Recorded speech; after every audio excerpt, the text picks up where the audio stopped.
राधे कृष्णा। जय बोलो सीता रामचंद्र भगवान की जय।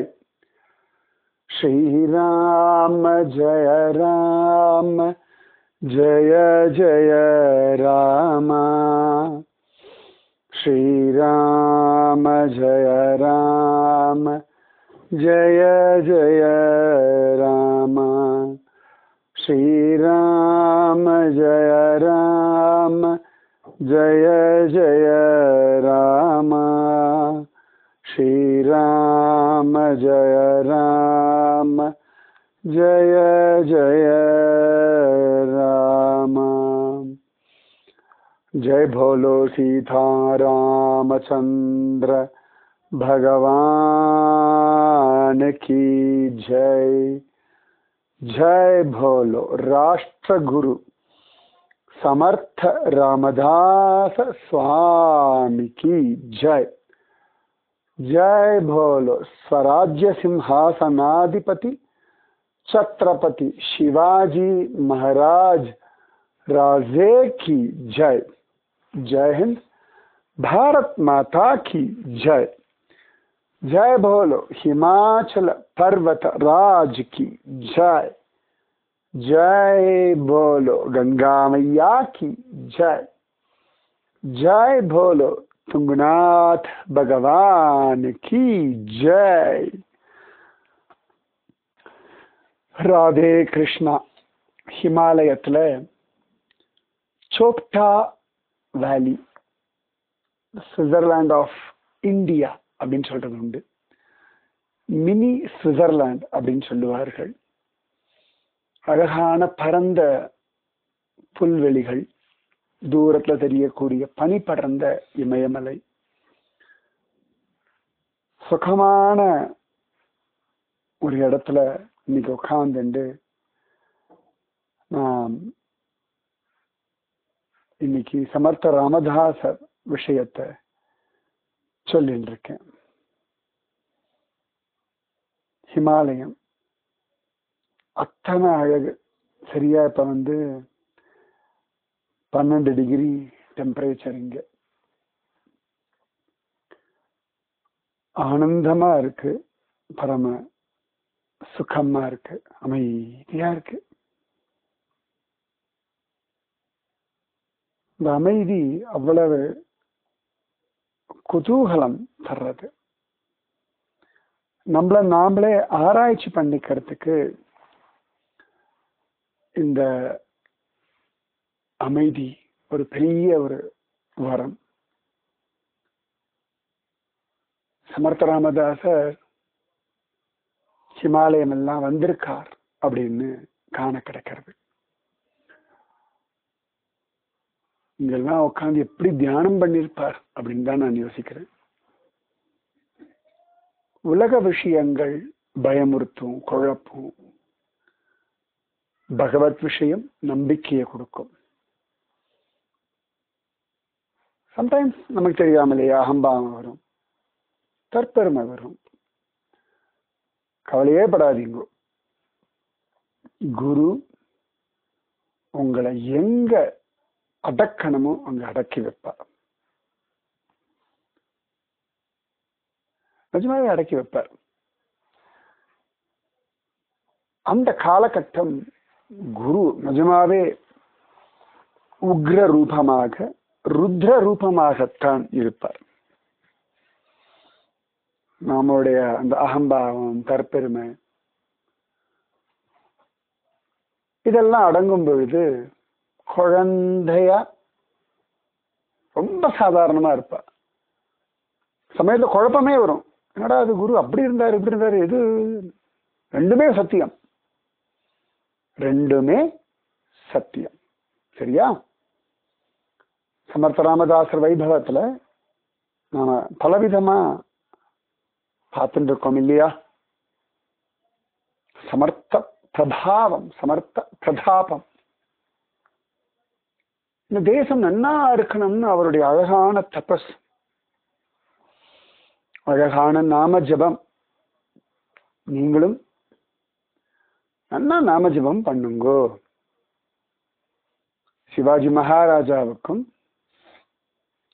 சில இடங்கள்ல தோல்விகள்லாம் வந்தது. அதை தாண்டிதான் அவனும் ஜெயிச்சான். அதனால வாழ்க்கை கற்றுக் கொடுக்கிறது, கற்றுக்கொள்வோம். அமைதியா இருக்கும். நிறைய நாமஜபம் பண்ண வேண்டிய அழகான ஒரு காலகட்டம். நிம்மதியா ஜபிங்கும், பயப்படாம. சமர்த்த ராமதாசர் அழகா சஜ்ஜனங்களின் கோட்டையில ஜம்முன்னு இருக்கார். ஒவ்வொரு சிஷ்யர்களும் ஒவ்வொரு விதம் நம்ம பார்த்துட்டு இருக்கோம். இப்ப சமர்த்த ராமதாசருடைய பிரதாபத்துல இப்படிப்பட்ட சிஷ்யர்களை பார்த்துட்டு இருக்கோம். அவரை முழுசா நம்பாதவர்கள், அவரை பரிசோதனை பண்ணி பார்க்கிறவா, அவரை சாதாரணமா நினைக்கிறவா, இப்படி எல்லாம் உண்டு. இது உலகத்துல எல்லா காலகட்டத்திலையுமே எல்லா சத்குருமார்களுக்கும் நடக்கக்கூடிய ஒன்றுதான். ராமானுஜருக்கும் நடந்திருக்கு, சங்கர பகவத் பாதருக்கும் நடந்திருக்கு, ஸ்ரீகிருஷ்ண சைத்தன்ய மகாபிரபுவுக்கு நடந்திருக்கு, சேம் சமர்த்த ராமதாசருக்கும். புரியுறதா? ஸோ இந்த மாதிரி சிஷ்யர்கள் வரும்போதெல்லாம் சமர்த்த ராமதாசர் சில சிஷ்யாவெல்லாம் கேட்பா அவரை பார்த்து. என்ன சில பேர் ரொம்ப உங்களை சந்தேகப்படுறா, ரொம்ப ஆராய்ச்சி பண்றாரு. அப்பெல்லாம் சமர்த்த ராமதாசர் சொல்றார், அது கலியுகம் அப்படிதானே, இங்க நம்பிக்கை எவ்வளவு உண்டு அது மாதிரி சந்தேகமும் உண்டு. அப்புறம் புரிஞ்சுப்பார்கள். அதுக்கு கொஞ்சம் காலம் பிடிக்கும் இல்லையா? அந்த காலத்தை நாம குறைக்க முடியாது. பொழுது விடிஞ்சிருக்கு, சாயங்காலம் ஆகிறதுக்கான காலம் எடுக்கும் இல்லையா? அதே மாதிரி ராத்திரி வந்துடுத்து, பொழுது விடியறதுக்கான காலமும் வரும் இல்லையா? அதற்கு நாம காத்துண்டுதான் இருக்கணும். குரு ரொம்ப நிதானமா நம்மளை கவனிச்சு செதுக்கிறார்கள். ஸோ நீங்க அந்த குருவுக்கு பிடிச்ச மாதிரி நடக்கணும், குருவை புரிஞ்சுக்கணும். ஸோ அந்த முயற்சி பண்ணிட்டே இருங்கோ. சம்டைம்ஸ் நீங்க ஒழுங்கா இல்லை அப்படின்னா நிச்சயமா குரு உங்களை பக்குவப்படுத்துவார். உடனே டக் டக் டக் டக்குன்னு அதை புரிஞ்சுண்டு மாறிடுங்க. நிஜமாவே மாத்திருவார் குரு. குருவுக்கு அப்படி ஒரு பிரபாவம் உண்டு. ஆனா உங்களுடைய எஃபர்ட்ஸும் ரொம்ப ரொம்ப ரொம்ப முக்கியம். எந்த ஒரு விஷயத்திலையுமே உங்களுடைய முயற்சியும் பங்களிப்பும் ரொம்ப ரொம்ப அவசியம். புரியுறதா? சஜ்ஜன்கள்ல சமர்த்த ராமதாசர் இருக்கும் பொழுது ஒரு சிஷ்யன். அந்த சிஷ்யன் எப்படின்னா, அவனுக்கு பகவான் பெரியவர், அவருக்கு மேல குரு எல்லாம் பெரியவர்லாம் ஒத்துக்க மாட்டான். இது ஒன்றும் தப்பான விஷயம்லாம் கிடையாது. நிறைய பேருக்கு பகவான் பெரியவன் அப்படின்றதுல ரொம்ப தீர்மானமா இருப்பா. அதை காட்டி கொடுக்கறதுனால குரு மேல அபிமானத்தோட மரியாதையோட இருப்பா. Nothing wrong in that. அதே சில பேருக்கு குரு பகவானை விட ரொம்ப பெரியவர் அப்படின்றதுல ரொம்ப தீர்மானமான அபிப்பிராயம் இருக்கும். அவர்களுடைய உலகம் அப்படி. ஸோ ரெண்டுமே சரி, ரெண்டுமே நியாயம், இந்த கம்பேரிசனே வேண்டாம். ஸோ ஒரு சிஷ்யனுடைய அனுபவத்தை நீங்க பார்ப்போம். அவன் பகவான் பெரியவன், ஓகே, குரு குரு அவ்வளவுதான்.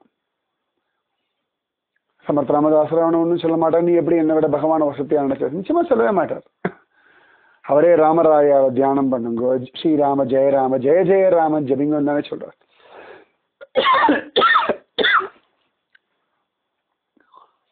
சில விஷயாளுக்கு நான் இருக்கேன் போ கவலைப்படாத அப்படின்னு சொல்லுவார். ஒரு குழந்தைக்கு அம்மா சொல்ற மாதிரி சொல்லுவா. அது நியாயமான ஒரு விஷயம். சமர்த்த ராமதாசர் இவனுக்கு ஒண்ணுமே சொல்லல. அவன் மடத்துல இருக்கான், எல்லாம் பண்றான். ஸ்ரீராம ஜெயராம ஜபிப்பான், பகவத் தியானம் பண்ணுவான், எல்லாம் பண்ணிட்டு இருக்கான்.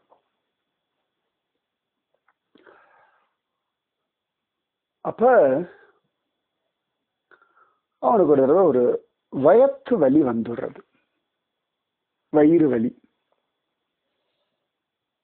அவன் ஓகே ஜபிக்கிறான், சரியாகல. தியானம் பண்றான், சரியாகல. வைத்தியம் பார்க்கறான், எல்லாம் பண்றான். அவனோட அந்த வைத்த வலி மட்டும் சரியாகல அவனுக்கு. அவன் அட்லீஸ்ட் அத சமர்த்த ராமதாசர்கிட்ட சொல்லவாவது சொல்லியிருக்கலாம். ஆனா அவனுக்கு தெரிஞ்சதெல்லாம் பண்ணிட்டு இருக்கான். சமர்த்த ராமதாச ஒன்னும் சொல்லல, பார்த்துட்டு இருக்கார். அப்ப ஒரு சந்தர்ப்பத்தில் அவனால அந்த வலி தாங்க முடியல. என்ன பண்றதுன்னு தெரியல அவனுக்கு. வைத்தியம் பார்த்தாச்சு, மருந்து சாப்பிட்டாச்சு, தியானம் பண்ணியாச்சு, நாமஜபம் பண்ணிட்டு இருக்கான். ஆனா இப்ப இப்படி ஒரு ஸ்டேஜ் இருக்கு, அவனால முடியவே இல்லை. வரகூர் நாராயண தீர்த்தத்துல அப்படி வைத்த வலி வந்ததுன்னு இருக்கு. சில சந்தர்ப்பங்கள்ல வியாதிகளுக்கு காரணம் எல்லாம் கண்டுபிடிக்க முடியாது. அந்தாச்சா அடுத்து என்ன பண்றோம் பண்ணணும், நம்ம முயற்சிகள் எல்லாம் பண்ணணும். நிச்சயமா தலைவியாதிகள் நாமஜபத்தை சரியாயிடும். நாமஜபம் உன்னை மருந்தே சாப்பிட வேண்டாம், வைத்தியம் பார்க்க வேண்டாம் அப்படி சொல்லலாம். மருந்தும் சாப்பிடணும், வைத்தியம் பார்த்துக்கணும், நாமஜபமும் பண்ணணும். சில வியாதிகள் கொஞ்சம் டைம் பிடிக்கும், அதுவும் நாம ஏற்றுக்கணும். இப்ப எனக்கு அடிபட்டது, ஆக்சிடென்ட் ஆச்சு, கால் ஃப்ராக்சர் ஆச்சு, கை கட்டு போட்டுருந்தோம், ரைட். அந்த ஒரு 3 மாசம் ஞாபகம் எனக்கு இப்ப ஞாபகமே இல்லை, 3-4 மாசம் இருக்கும்னு நினைக்கிறேன். அந்த 3-4 மாசமும் அந்த வலி, அந்த நிதானம், பெருசா கீழே படுக்க முடியாது, நடக்க முடியாது, ரைட். அதையும் ஏத்துண்ட பிறகுதான் போராட முடியும் இல்லையா? ஏத்துக்கல வச்சுக்கோங்களேன், வீக்கா போயிடும். ஏத்துக்கணும். உங்களுடைய தோல்வியோ குற்றங்களோ தவறுகளோ மனோபாரம் ஏத்துக்கோங்க. ஏத்துண்டாதான் அந்த விஷயத்துல அடுத்து நீ என்ன பண்ண முடியுமோ அதை பண்ண முடியும். புரியுறதா? அப்ப ஏத்துண்டாச்சு, அதனாலதான் எனக்கு அது ஓவர் கம் பண்ணி வளர்ந்து முடியும். இந்த சிஷ்யன் முதல்ல அவன் ஏத்துக்கல இந்த வியாதியெல்லாம். ஓகே ரைட், நான் சரி பண்ணிக்கிறேன். நீங்க சரி பண்ணிக்கலாம், தன்னம்பிக்கை இருக்கணும், தப்பே கிடையாது. அதே சமயத்தில் பகவானே சரியான பிரார்த்தனையும் பண்ணணும், தப்பே கிடையாது. அதையும் தாண்டி சீக்கிரம் சரியா போகும் அப்படின்னு நம்பிக்கையும் இருக்கணும். இது எல்லாமே வேணும். ஆனால் முடியல பாவம். சமர்த்த ராமதாசர் காலை பிடிச்சுட்டான். குருநாதா, வலி என்ன ரொம்ப படுத்துறது, என்னால முடியல, எனக்கு இதை சரி பண்ணுங்கோ அப்படின்னு அழுதான். அப்ப சமர்த்த ராமதாசர் தலையை தடவி கொடுத்தார். ஒன்றும் இல்லடா, கொஞ்சம் சரியாயிடும், மனசு தளர விடாது என்ன அப்படின்னு சொல்லி பகவானை பிரார்த்திச்சுட்டார். அவன் முன்னாடியே தான் ராமனை பிரார்த்திச்சுட்டார், ஹனுமான பிரார்த்திச்சுட்டார். அப்புறமா அங்க பகவானுக்கு தீர்த்தம் வச்சிருப்பா இல்லையா, அந்த தீர்த்தம் எடுத்து கொடுத்தார். குடுறா கொஞ்ச, எல்லாம் பகவான் சரி பண்ணுவான், கலங்காது பயப்படாது அப்படின்னார். அக்கறையோட அன்போட உரிமையோட ஒரு அம்மா போல வாத்சல்யத்தோட அவனுக்கு அது பார்த்தோன்னே கண்ணீர் வந்துடுது.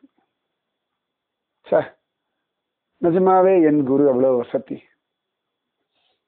நான் அவர் பெருசா கொண்டாடல, பெருசா அவரை மதிக்கலைன்னா கூட ஆனா என் மேல எவ்வளவு அன்பும் அக்கறையும் உரிமையும் எல்லாம் வச்சிருக்கார் அப்படின்னு அழகா ரொம்ப ஆத்மார்த்தமா அவர் கொடுத்த அந்த ஜலத்தை வாங்கி குடிச்சான். கொஞ்ச நேரத்துல அப்படியே அந்த வயிற்ற வலி சரியா போயிடுது. ஆனால் நம்ப முடியல. ஒரு வலி இருந்தா அந்த வலி சரியா போனா உண்டாகிற சந்தோஷத்தெல்லாம் வார்த்தைகளாலே வர்ணிக்கவே முடியாது. புரியுறதா? அப்ப அழகா குருநாதா அப்படின்னு காலை பிடிச்சிருந்தான். சமர்த்த ராமதாசன் உட்கார நாமஜபம் பண்ணுடா அப்படின்னு சொல்ல அவனே அவன் கூட உட்காந்து சமர்த்த ராமதாசரும் ஸ்ரீராம ஜெய ராம ஜெய ஜெய ராம ஸ்ரீராம ஜெய ராம ஜெய ஜெய ராமா அப்படின்னு கூடவே ஜெபிச்சார். அதுக்கப்புறம் விட்டு அவ்வளவு மாறுதல். இப்ப என்னன்னா குரு வசதி அப்படின்ற ஒரு தீர்மானம் வந்துடுத்து. குரு பகவத் அவதாரம் தான் அப்படின்ற ஏற்றுக்கொள்ள மனோபக்குவம் வந்துடுத்து. சமர்த்த ராமதாசன் விட ஒன்னும் சொல்ல, நீ என்ன கொண்டாடு, என்ன பகவானோட பெருசா எடுத்து ஒண்ணுமே சொல்லல சமர்த்த ராமதாசன். அப்ப கொஞ்ச நாளாக அவனுக்கு என்ன எடுத்துன்னா சமர்த்த ராமதாசர் ராமனை காட்டிலும் பெரியவர். ஏன்னா அவன் நாமஜபம் பண்ணி தியானம் பண்ணி சரியா போல சமர்த்த ராமதாசருடைய ஆசிர்வாதம் அவர் கொடுத்த தீர்த்த பிரசாதம் எல்லாம் மாத்திருச்சு இல்லையா? அப்ப அவனுக்கு புரிஞ்சுடுச்சு குருவருள் திருவருள். பகவானுடைய அனுகிரகம் கூட குருவினுடைய அனுகிரகத்தினாலே தான் சித்திக்கிறது. குரோர் அனுகிரகேன ஏவ புமான் பூர்ண பிரசாந்தையே அப்படின்னு குரு கீதால சிவபெருமான் சொல்றார். குரு அனுகிரகத்தினாலேயே ஒருவன் பரிபூர்ணன் அடைகிறான், சித்தி அடைகிறான் அப்படின்னு சிவபெருமான் சொல்ல. அதனால அவன் அவ்வளவு அழகா மாறினான். கிட்டத்தட்ட வடுக நம்பி மாதிரி ஆயிட்டான் வச்சுக்கோங்களேன். வடுக நம்பிக்கை எப்படி ராமானுஜரே சக்கலமுமோ அது போலே சக்கலம் அப்படின்னு சொல்லி குருவே கதின்னு இருந்துட்டான். சமர்த்த ராமதாசர் பூரணமா நம்புங்கோ, நாம ஜபம் பண்ணுங்கோ. சரியா? இந்த ஹிமாச்சல பர்வதராஜன் உங்களுக்கும் சமாதானம், சாந்தி, நிம்மதி, பக்தி ஞான வைராக்கியமாயுர ஆரோக்கிய ஐஸ்வர்யம், மனோபலம், நாமபலம், தேகபலம் எல்லாம் தரட்டும். சரியா? ராதே கிருஷ்ணா. ஸ்ரீராம ஜெய ராம ஜெய ஜெய ராம ஸ்ரீராம ஜெய ராம ஜெய ஜெய ராம ஸ்ரீராம ஜெய ராம ஜெய ஜெய ராம ஸ்ரீராம ஜெய ராம ஜெய ஜெய ராமா. ஜெய் போலோ சீதா ராமச்சந்திர भगवान की जय. जय बोलो राष्ट्र गुरु समर्थ रामदास स्वामी की जय. जय बोलो धीर धीर सूर आंजनेय स्वामी की जय. जय बोलो स्वराज्य सिंहासनाधिपति छत्रपति शिवाजी महाराज राजे की जय. जय बोलो हिमाचल पर्वतराज की जय. जय बोलो गंगा मैया की जय. जय बोलो तुंगनाथ भगवान की जय. जय बोलो भारत माता की जय. जय हिंद. ராதே கிருஷ்ணா.